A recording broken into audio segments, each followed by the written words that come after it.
Welcome. Today, we're going to dive deep into something truly special, the very heart of the Qur'an, that final, powerful passage of Surah Yā-Sīn. Together, we're going to reflect on verses 68 to 83, and for this journey, we'll be drawing from some beautiful insights compiled by Mir Ali Shah, a seeker who shares his reflections through the Living the Wisdom of the Qur'an podcast. This, my friends, is a journey to the end of illusion, a journey to the final return. أعوذ بالله من الشيطان الرجيم بسم الله الرحمن الرحيم. So, after all is said and done, after every argument has been presented, every sign has been shown, every warning given, what's left? What remains? And the answer, well, it's actually incredibly simple, and it's really the heart of this whole passage. There's not another argument. There's no more persuasion. There is only testimony. So what does that even mean? Well, this final cluster of verses in Yā-Sīn, it's all about the end of illusion. The time for debate is over. And now the Quran does something just extraordinary. It takes speech away from us, from the human tongue, and it gives it to the body itself. The truth is going to be exposed, not by what we say, but by what we are. All right, so let's start with the outer or the Dhāhr meaning of these verses. This is the literal surface-level understanding. And right away, you see how this idea of human autonomy, this illusion that we're in control, is just completely and systematically dismantled, piece by piece, starting with our very own bodies. So the very first testimony, it comes from our own bodies. The Qur'an says, whomever we grant long life, we reverse in creation.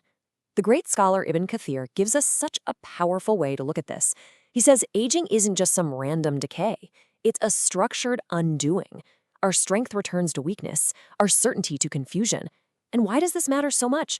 Because it's a constant, living, breathing reminder from God that the power we thought we had was never really ours in the first place.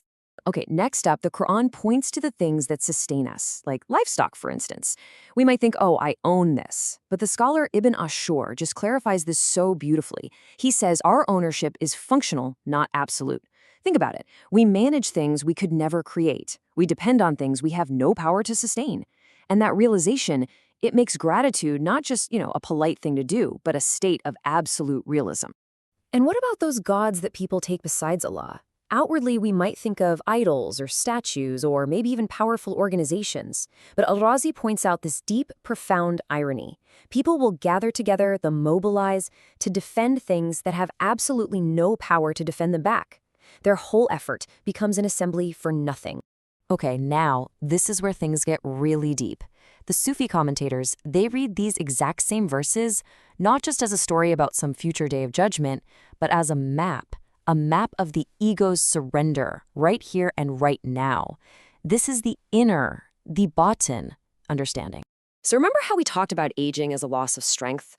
Well, from this inner perspective, it's the complete opposite. Al-Qushayrī writes that our physical decline is actually a mercy. A mercy. Why? Because it systematically takes apart our pride. As the body gets weaker, the heart finally gets a chance to soften.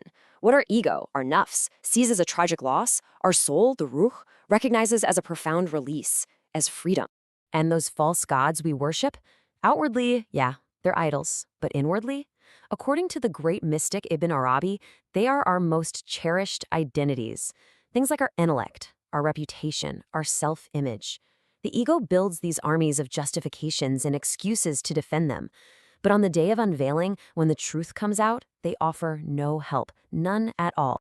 So all of this testimony, from our aging bodies, from our food, from our attachments, it's all building up to one thing. It's leading to the ultimate challenge posed by human denial, the final fortress of the ego. And that is the question of resurrection. The denier, completely forgetting where he even came from, throws out this defiant question: who will give life to bones when they are decayed? And you have to understand, this isn't just a science question. This is the ego's last stand. It is the part of us that just cannot imagine a renewal, a rebirth, happening without its own control, without its own understanding. And the Qur'an's answer is just brilliant. It's so powerful because it doesn't just answer the question, it completely reframes it. First, there's the principle of origin. Hey, the one who created you from nothing the first time can surely do it again. Second, the principle of paradox. He brings fire from a green tree, life from what looks like death. And third, the principle of scale. If he created the entire heavens and the earth, is recreating you really a difficult task for him? And then, after all that logic, comes the final, ultimate declaration of divine power that just collapses the entire argument. Kun fayakun. Be, and it is. Ibn Arabi explains this so profoundly. He says this isn't about a word being spoken in time. It's about the collapse of any distance between God's will and existence itself. The delay we feel, that's just in our perception, not in reality. And so the surah wraps up by bringing everything, back to its source. So glory be to the one in whose hand is the dominion, melakut, of all things, and to him you will be returned. The dominion was never divided, and the return was never, ever in doubt. Okay, so that's the grand cosmic picture. But what about us, right here, right now? What does all this mean for us? How do we live this truth before our own bodies are forced to testify? Let's try to make this really personal. I want you to think about a question that comes from the source material for this reflection. If your ability to speak was taken from you right this second, what would your habits, your daily actions, what would they testify about what you truly believe? And here's another one to really sit with. Which power that you rely on every day, maybe it's your job, your intellect, your status, which of those would just completely vanish if the illusion of your own control suddenly fell away? You see, the real takeaway here is that we don't have to wait for that final dramatic unveiling to start practicing sincerity. The whole point of these verses isn't to scare you, it's to tell you the truth. And the truth is, you were never holding anything up on your own, and you were never meant to. And we'll end with the beautiful prayer, the munajat, offered in the source material. O origin and return, let us return before we are returned. Make our bodies truthful, our hearts surrendered, and our end a recognition, not a surprise. Amin.